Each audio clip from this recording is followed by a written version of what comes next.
Hello, my beautiful friends. I am Laurel Bleadon-Maffei with Illuminating Souls, welcoming you to this episode of Sleepy Bedtime Blessings, a podcast designed to help you rest, relax, and fall asleep, all while deepening in your connection with your beautiful team of angels who love you so. If we're meeting for the first time, I am an angelic practitioner, a spiritual teacher, and an encourager of souls. And I do this through one-on-one angel sessions, soul mentoring, and a variety of classes designed to inspire your spirit. And you can learn more at my website, illuminatingsouls.com. But for now, I'm here to help you rest and hopefully fall asleep if that is your intention.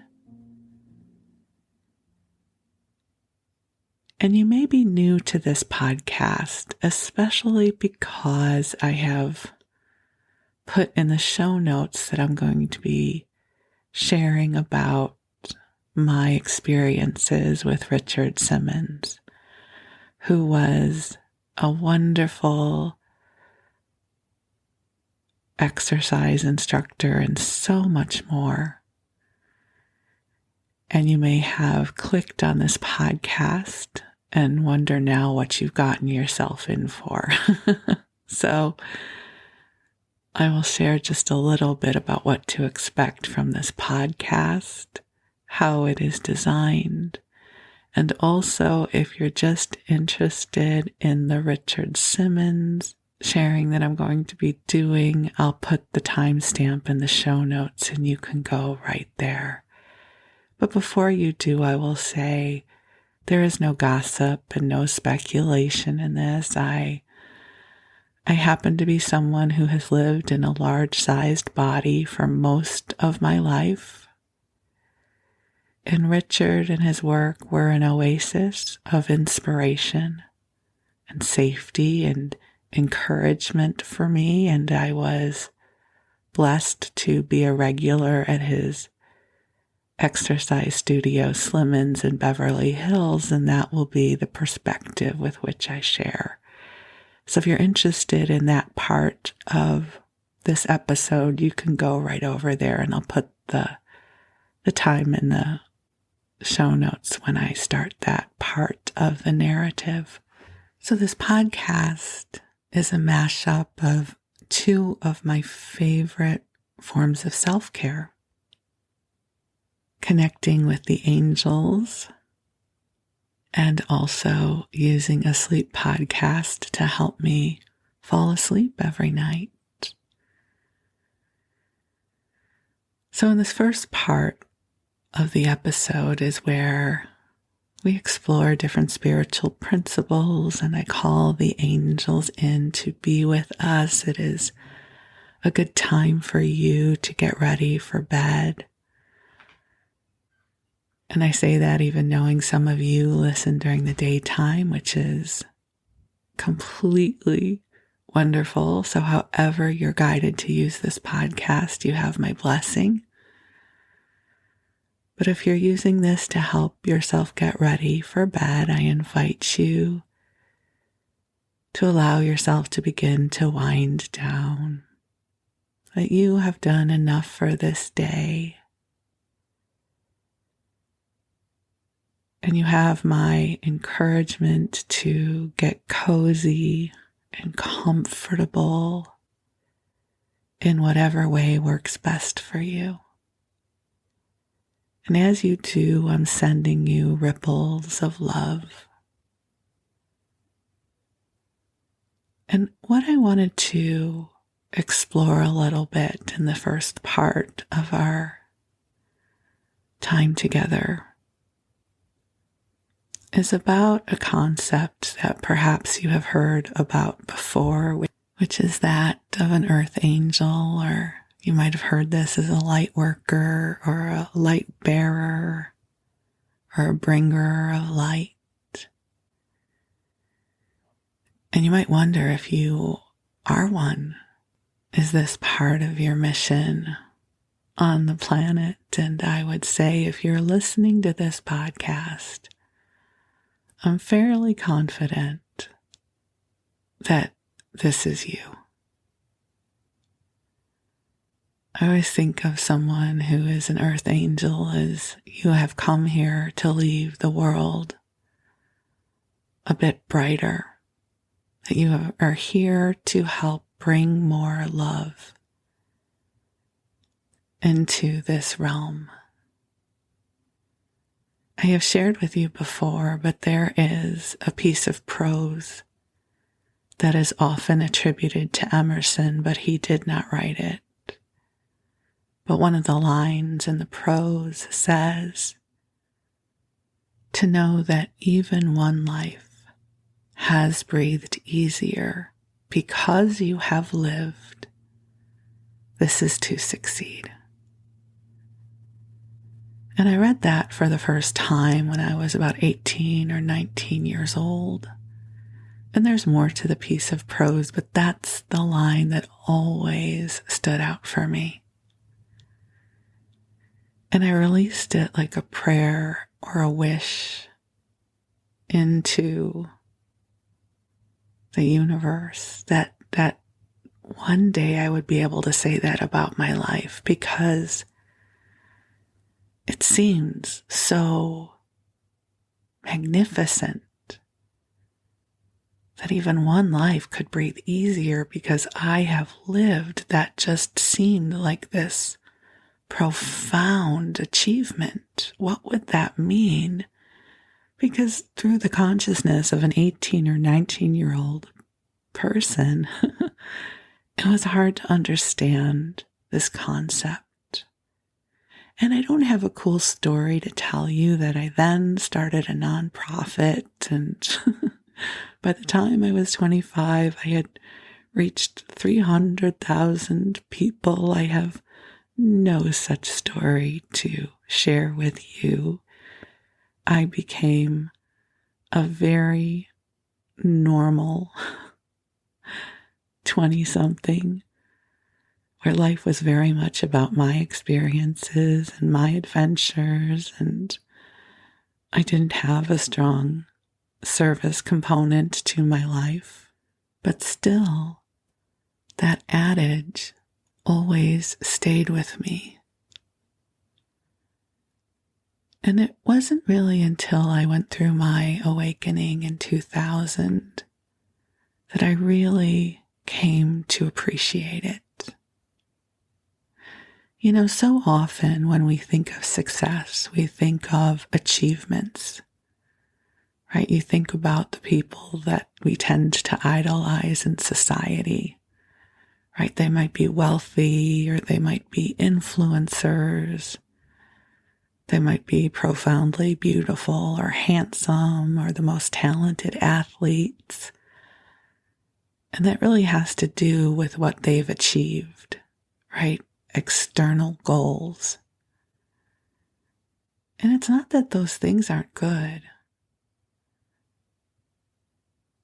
but I think there is something profoundly intimate and soul-inspiring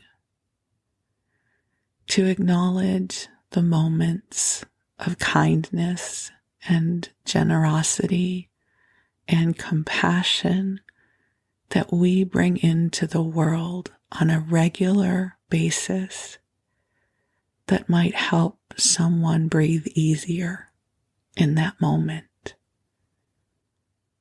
That is monumental, to know that one life has breathed easier because you have lived. This is to succeed. Many years ago, on one of the earlier episodes of Oprah, before she was huge Oprah, right? The one that swayed society, Oprah. This was when her talk show, I think, was in the earlier days. And it was a panel discussion about people who had had near-death experiences. And I've always been mesmerized by this, right? This idea of what happens beyond this realm has always fascinated me. And one of the people who was sharing was talking about their experience of a life review, which perhaps you've heard this concept before, but the way he shared it was, when you transition from this life, you go through a life review from an ascended perspective, and you see and experience exponentially the ripple of your life. So if they have brought a lot of love into the world, they experience that exaltation.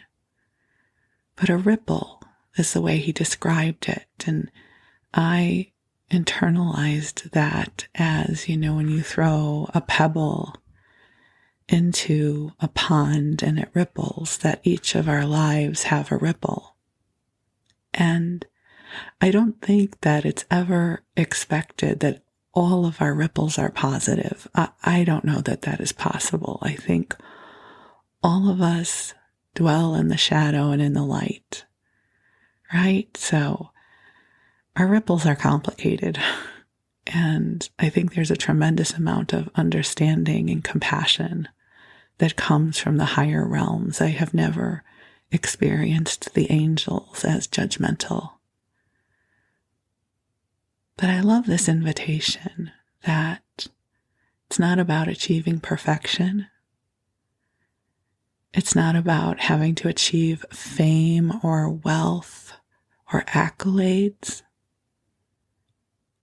The invitation is, has someone's life in the simplest of ways been made easier even for a moment of time because you have lived? That's something we can all achieve, right? That's something, if you listen to this podcast, you do this on a daily basis, I am sure. If you are kind to the people who check you out at the grocery store, if you have a cold bottle of water for your mail carrier on a really hot day, if you share the tomatoes from your garden with your neighbors, if you comfort a friend who is grieving, these are ways that we bring ripples of love and comfort and kindness into this world. And this is what it is to serve as a bringer of light. An earth angel, a light bearer, a light worker. To know that one life has breathed easier because you have lived. And so I invite you to take a breath, and I really want to encourage you to allow the angels to help illuminate for you your ripples. Because I think it is all too easy to get caught up in what we have not done. We all have a list of accomplishments or dreams or even to-dos that we have not done, or we have not done yet. And those can take up a lot of space in our consciousness, because I think all of us have a healthy inner critic who likes to say, yeah, but you haven't, whatever, fill in the blank. Or you can't fit into your skinny jeans, or all you're doing is wearing your sweatpants, or you haven't written your book. That part of us that somehow keeps score. But we forget to breathe and remember all of the moments of beauty and love that we have helped co-create in our lives. Some with people we know intimately, and some for perfect strangers that we will never meet again. So I invite you to take a deep breath in and allow the angels to help illuminate for you your ripples of love and goodness. Because I promise you, many, many lives have breathed easier because you are living here now. You are one of the ways God's love is made visible on this planet. You are a blessing here on earth, and the world is better because you are here. So take a deep breath in. And the angels are already here, but I am going to call them in so you will know they are here as well. So beautiful angels on high, I invite you to join us here now, and I ask that you bring forward waves and waves of love and goodness and kindness and compassion to each of our beloveds who are listening now. Help them come into a beautiful state of awareness of the brightness of the ripple of their life. Help to ease our burdens and our worries so that we may stand in service to our brighter tomorrows. I ask that you bring in waves of inspiration and encouragement to help each one of us become even more of who we are as beloveds of God. And dear ones, just take some nice deep breaths in, acknowledging and loving who you are in this moment as a divine being in human form. You are wondrous. You are filled with magic, and there are beautiful moments still to come your way. May the days and weeks, months and years ahead be filled with love and joy and awesome adventures for you.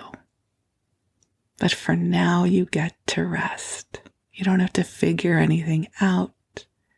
You don't have to have any answers. You just rest. Let your body rest, and your mind and your heart. Just let your body drift off and your consciousness drift off with it into the great mystery of sleep. And while you rest, the angels will watch over you. And I'm going to tell you a story. So as I already previewed for you, I'm going to be sharing a love letter, a love note for Richard Simmons. For those of you outside of the U.S., or those of you who are much younger than I am, you might not know who he is. Richard was really big in the 80s and the 90s as an exercise instructor, but so much more than that. I first became aware of him in the 80s because I was watching General Hospital. And for about 4 years there, he played himself. And Richard is, I would say he's probably, I don't know, maybe 5'6". I'm 5'6", so I think he's somewhere around my height. Maybe a little taller, maybe a little shorter. He had really curly hair, and he was a really vibrant, loud personality in the best way possible. And he would wear these short gym shorts that had rhinestones on them and a tank top. And he would get people sweating with the oldies. That was his thing. And Richard used to be heavier as a child and as a teenager. And so this formed a lot of his perspective in the world, that he knew what it was to be different. He knew what it was to be teased and marginalized. And he created a community of inclusivity, the likes of which I had never before experienced.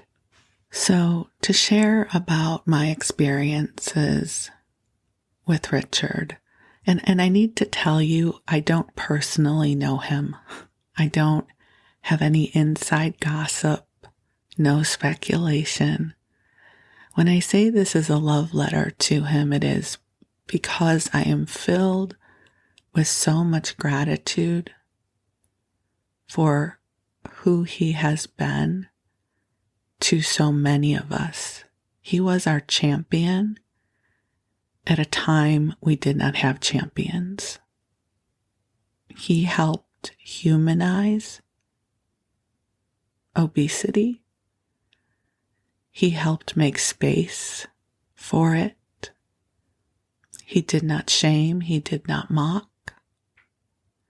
So let's go back to what life was like for somebody who was heavy in the 80s. Even right now in 2022, obesity is somewhat of a mystery. They're starting to understand it more. They're starting to understand that this is likely hormonal, metabolic, has to do with the autonomous nervous system. But in the 80s, it was really thought to be an issue of willpower and choice.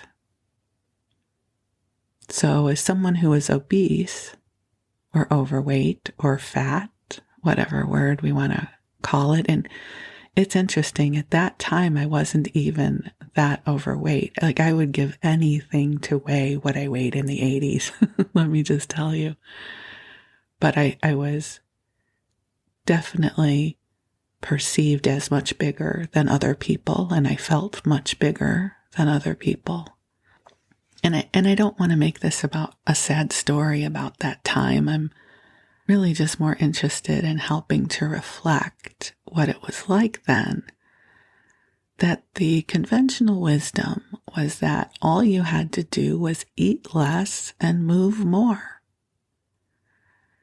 So for anyone that was perpetually overweight, it was somehow our fault.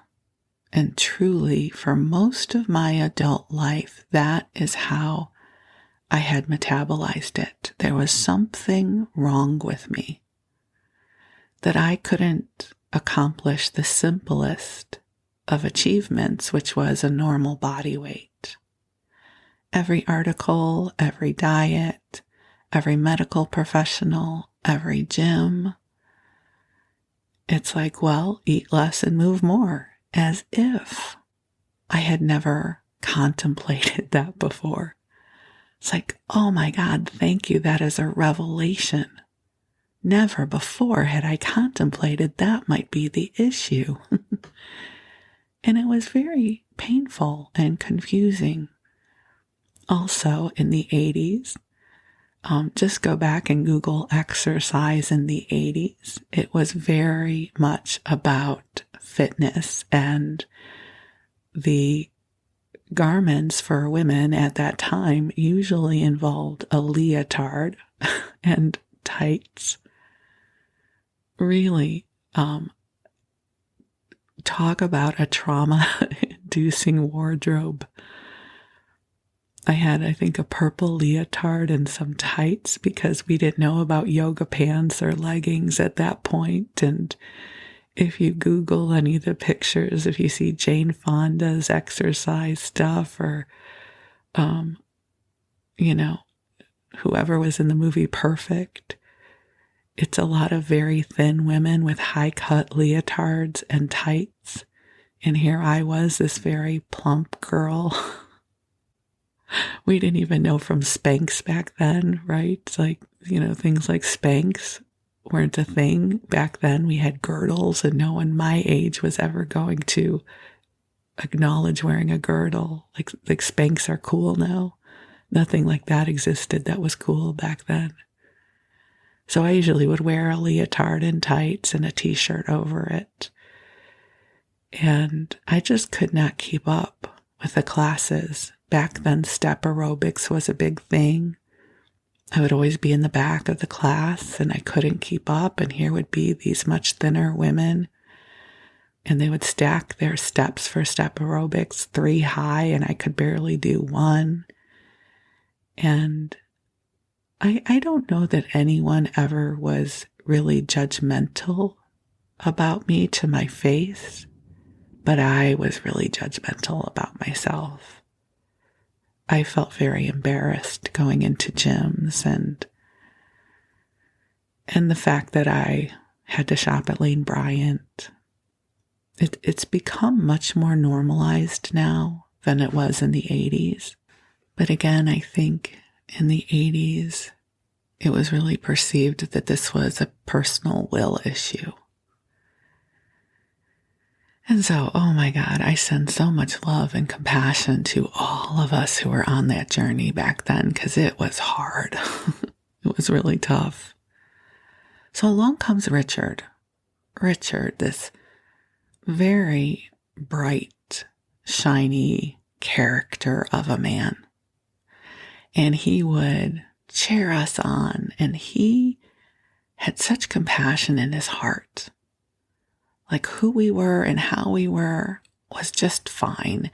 And I wouldn't say that it was body positivity in the way we know that. He definitely was all about helping us lose weight and resist the cookie. And he definitely was teaching from the perspective of what the knowledge base was at that time. But I also will say he created a very safe space for us.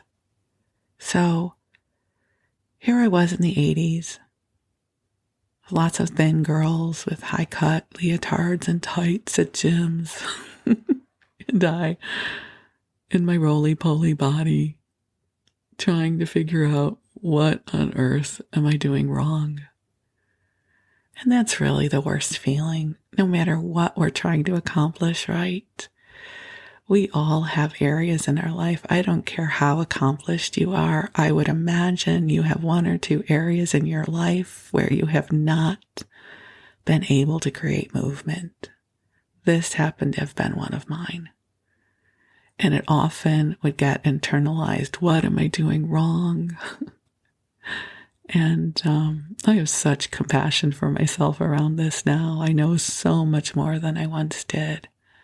But back then, it was challenging.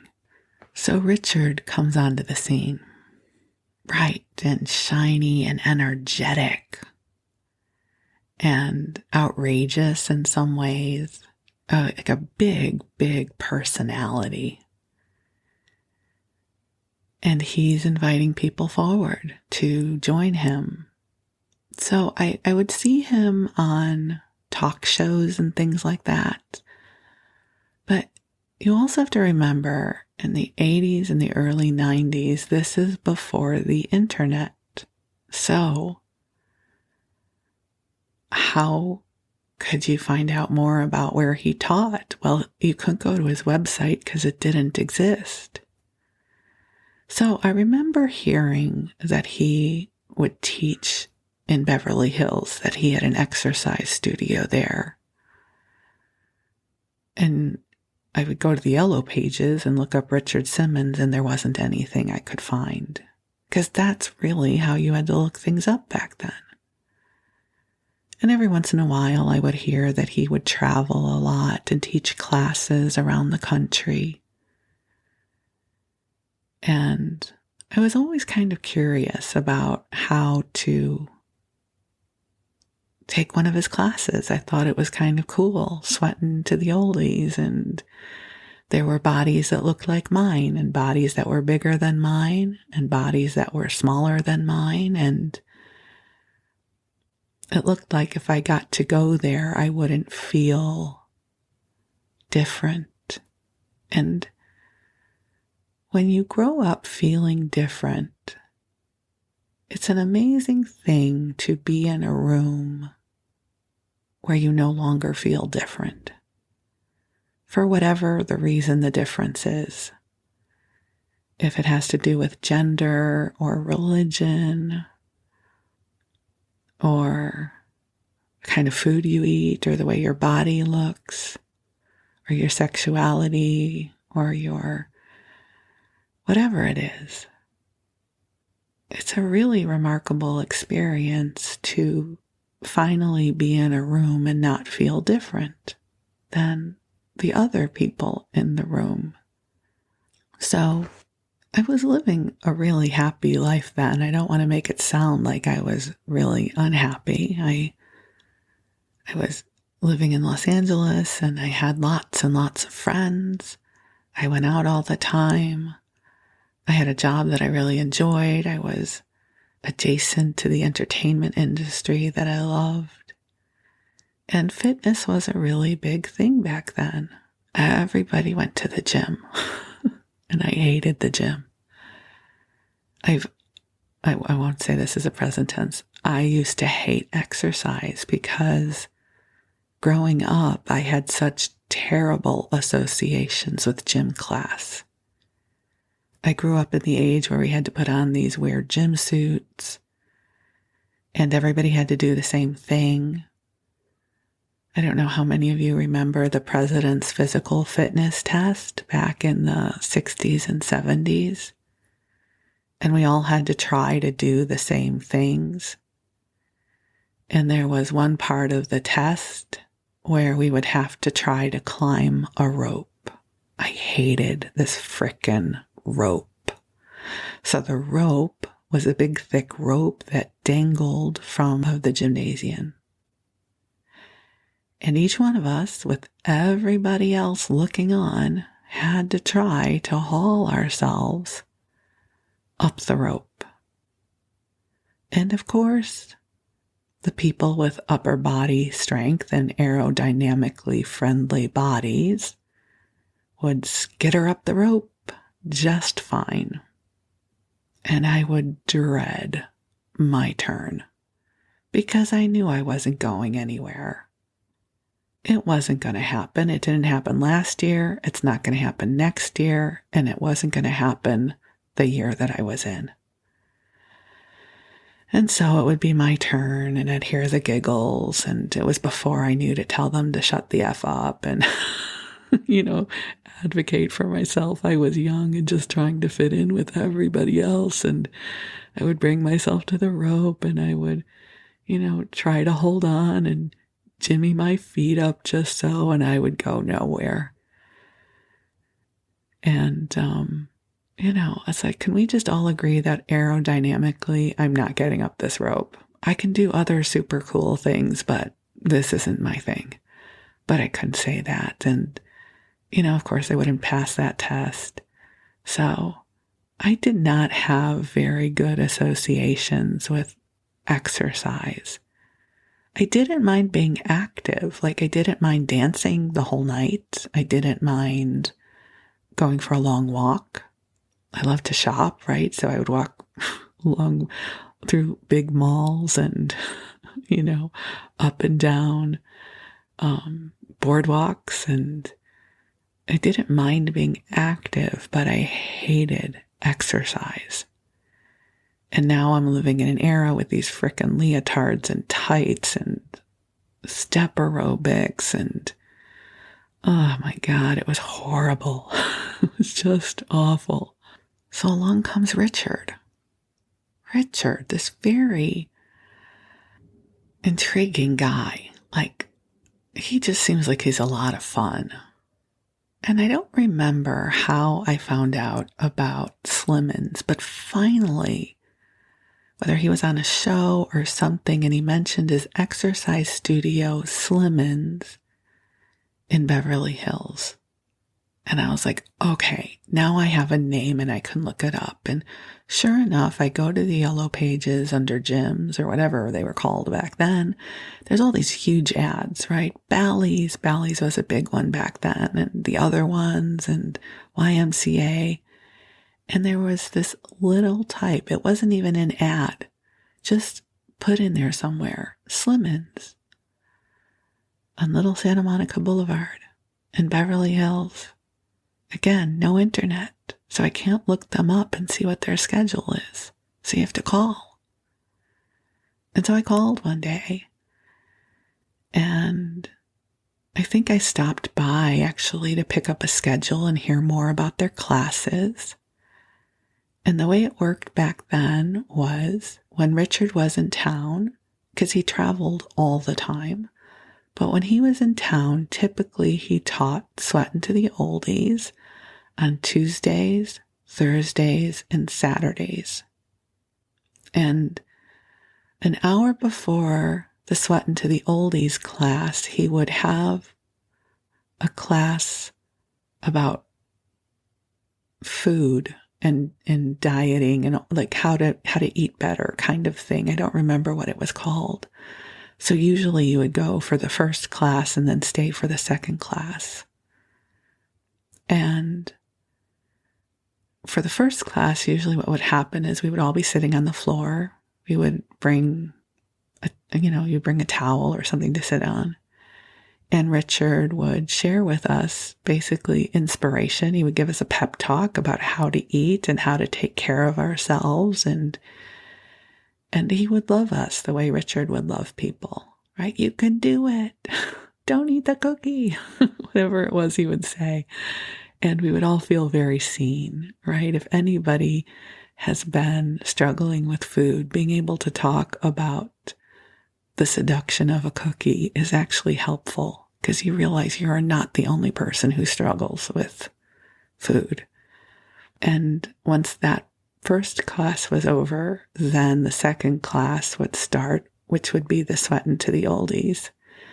And back then, Richard had records, vinyl, that he would play. So he would be playing DJ right while we were exercising, and he would change the music and put on the track that he wanted. And he would be front and center. And there was, of course, mirrored walls, because that's what every gym had. And I just remember we would be like running back and forth in the room, shaking our hands and shaking our hips. And he would have us, do different exercises. And at some point we would get down on the floor and we would do sit-ups and leg lifts. And he had so much energy. He had so much energy, and he shared that with us. So back to Richard traveling so much. I don't know what he was like or is like in a very personal, intimate way, but I can tell you what he was like for those of us who turned to him for inspiration. He was our champion. He traveled all around the country, constantly teaching classes. And almost everywhere he traveled, he would find out who really needed to hear from him. And he would make phone calls, and he would go visit people. So if he knew that someone was a shut-in because of their weight, he would go see them.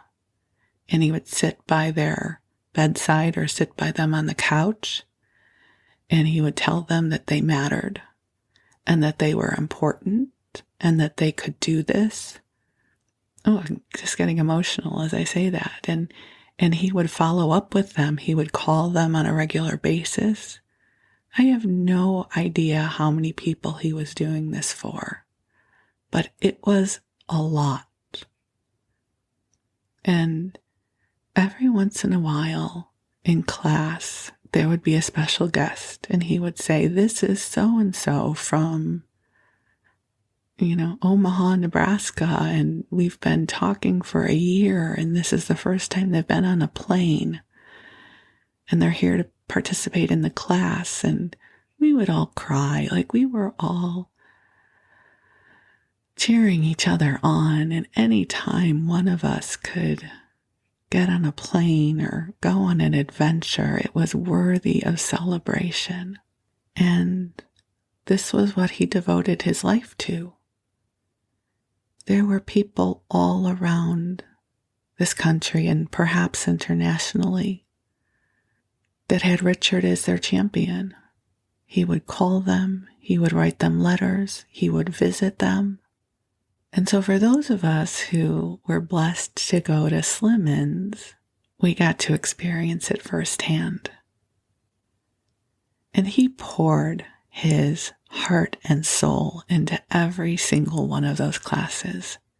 He never phoned it in. He left it all on the field, as they say. And wherever you were on your own fitness journey or weight journey, you were welcome there. Some people would do the class from their chair because they could not stand or do the vigorous workout that Richard would have us do. And they would get cheered on just as loudly. It's like no matter what you could do, you were a champion. Right? If you were sitting in your chair and you were just doing your arms, you were awesome. That was one of the first experiences that I had as a plus-sized person, of not feeling embarrassed about my size. Like, I didn't mind that I was in my leotard and tights, because we were still wearing them back then, in that room. Like, in that room I fit. There were other bodies that looked like my body. In that room, I belonged. In that room that my hair would get frizzy and I would sweat and turn bright red as I ran up and down the room with Richard. I belonged there. I don't know why it is, but when I used to go to the gym before Richard, like the regular gym and step aerobics, I do not know how these women did not look unattractive when they sweat. Like, these women, their hair still looked good. And they looked beautiful. For me, I turn 5 shades of red when I exercise. I sweat and my hair gets frizzy and I'm bright red like a tomato. There is nothing beautiful about me when I am engaged in exertion, physical exertion. And I used to just be like, what is wrong with me? As if this was something I would ever be able to change. I would try wearing makeup to go work out, which is a horrible idea, for me anyways. And I think of the people, it's like when people are beautiful criers, and just that single tear goes down their cheek. Oh my God, I'm an ugly crier. I turn bright red. I turn bright red when I'm happy. I turn bright red when I'm sad. Like, I show everything as who I am. And so when I would be at Slimmons, that I would be bright red and my hair would be frizzing out all over the place, and I'd be all roly-poly in my leotard and tights. It didn't matter. And I think sometimes that is the greatest gift that we can experience, is to find a venue in which we are normal and we are average and we fit in. And that was part of my experience at Slimmons. So for a long time, I went on Tuesdays and Thursdays and Saturdays, and he had other instructors who were also wonderful. So I would go on other days as well. And when Richard wasn't in town, one of the other teachers would sub the classes, and so they were great also. And there was a kinship there, like we all kind of understood each other. If you ever talk to somebody who shares similar issues as you know what that's like. It's like, oh my God, I know. I get it. I understand. And that really was something wonderful that I received from Slimmons. And I remember years later, I had stopped going for whatever reason. And, life changes, our course changes. And I would take my dog to a vet that was just a few blocks away from Slimmons. So Slimmons was still happening at that time. And sometimes on a Saturday morning when I would take my dog Tessa to the vet and we would be standing outside waiting for them to open, I would hear this bright, vibrant noise coming from Slimmons, and I would hear Richard yelling, like, come on, 5 more. And you'd hear the women and men, I guess men would be there too, cheering, and such a vitality and vibrancy. And I would always smile to myself and think, that is the most wonderful sound. And so this is my love note to Richard Simmons. Over the past few years, there's been a lot of conjecture. Where is he? What is happening? And I don't know that that's any of my business. I just hope he's happy and he's well cared for and he's loved. But earlier when we're talking about earth angels, to know that one life has breathed easier because you have lived. This is my love letter to Richard Simmons. Like, you have no idea how many lives have breathed easier because you have lived, my friend. I don't think he'll ever hear this, but this is just what I would say to him. You made a big difference in my life, for sure. Slimmons was one of the first places where I could be who I was in a leotard and not feel shame. That's profound. And I loved that people who were larger than me, people who were less fit than I was, also could come into that room and feel welcomed and feel loved and feel accepted and feel part of a beautiful and vibrant community. It's been a huge ripple that his life has had in this world, especially for so many of us in the early days that we did not know better what was happening with our bodies. So perhaps Richard had an influence, a positive influence on you too. And if so, I just want to send you love as well. It was a remarkable experience to get to be a part of his community for so many years. And it helped me heal at a very deep level. It's not that I got thin. Almost nothing I ever did got me thin. But these experiences, like the one that I had with Richard, helped me see myself through new eyes. It helped me gain a bigger understanding of what was possible for me. It helped me feel more accepting of who I was and my experiences. And I think often those are the greatest gifts that we can give to each other. So it's interesting, I look back at those years and I so feel for all of us who grew up in plus-sized bodies, especially back then, because we were sold a bill of goods that it was our fault. We still are, actually. Right? It's like, have you tried fill in the blank? Have you tried keto? Have you tried eating watermelon? Have you gone vegan? Are you doing intermittent fasting? As if there is some magical answer that we have not yet figured out. And I still, honestly, I do not think we know the answer yet. I do feel optimistic, though, that in the next 20 to 40 years, it will be understood. And there will be meaningful treatments for this dysregulation within the body. Because I will tell you, I have tried every single thing. Everything. If you want to ask me, have I tried? Just know the answer is yes. Yes. And I'm at peace with where I am now. I'm at peace with this beautiful body of mine.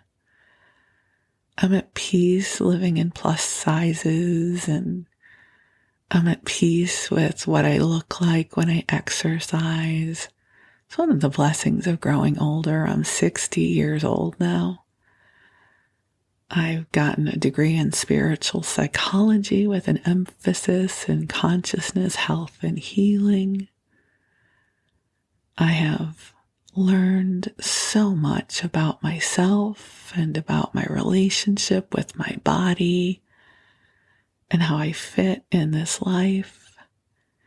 And so this part of my journey no longer brings me the pain or the shame it once did. It's, thank goodness, that part has been profoundly healed for me. I love this body. This body's awesome. This body lets me be here and speak into a microphone so that I can whisper to you and you can drift off to sleep. And my body is bigger than some bodies. And who cares? Like, it is what it is.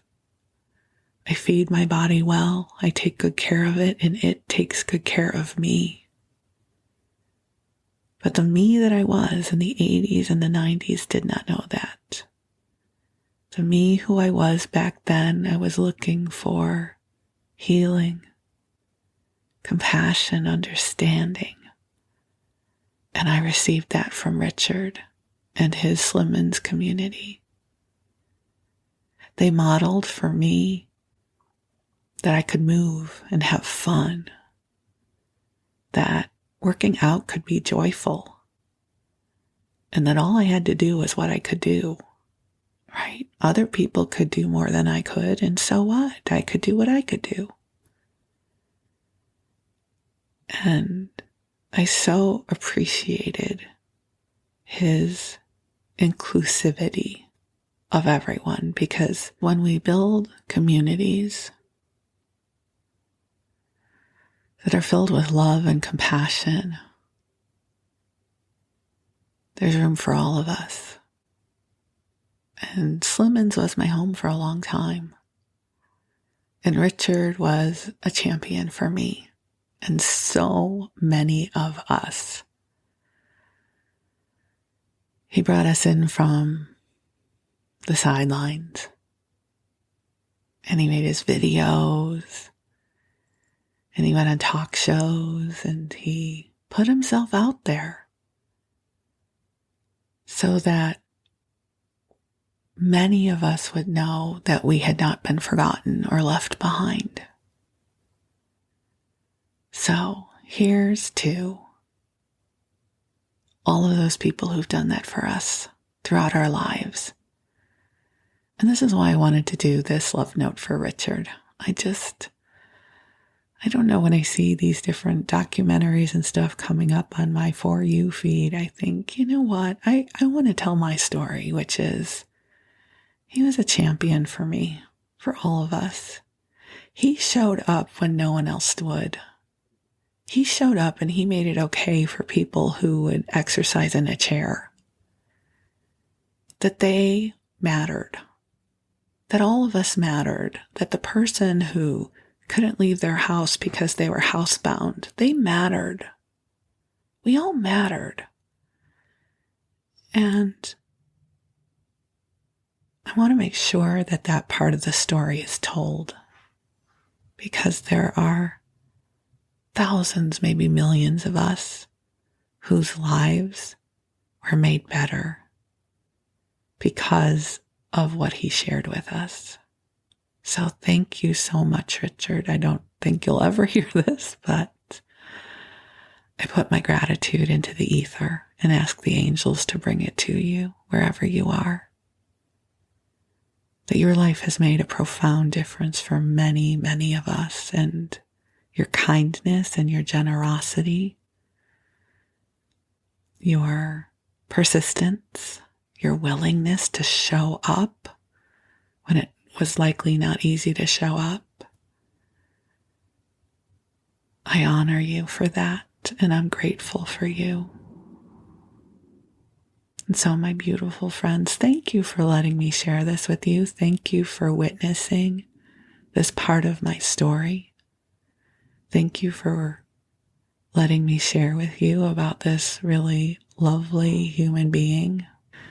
Thank you for letting me share with you about one of my earth angels. Again, I don't know what he's like on a intimate basis. I don't have any insight about that, but he was a wonderful messenger for me. He was a wonderful encourager for me. And I'm grateful. And I'm grateful for you, my friends. How awesome are you? I know that you are an earth angel too, and this world is better because you are here. And you inspire my heart more than you know. I love you. I thank God for the gift of you. And I wish you the sweetest of dreams. I wish you joy and goodness. And I'm grateful. So thank you, my loves. You rest well, and we'll talk again soon. Sweet dreams.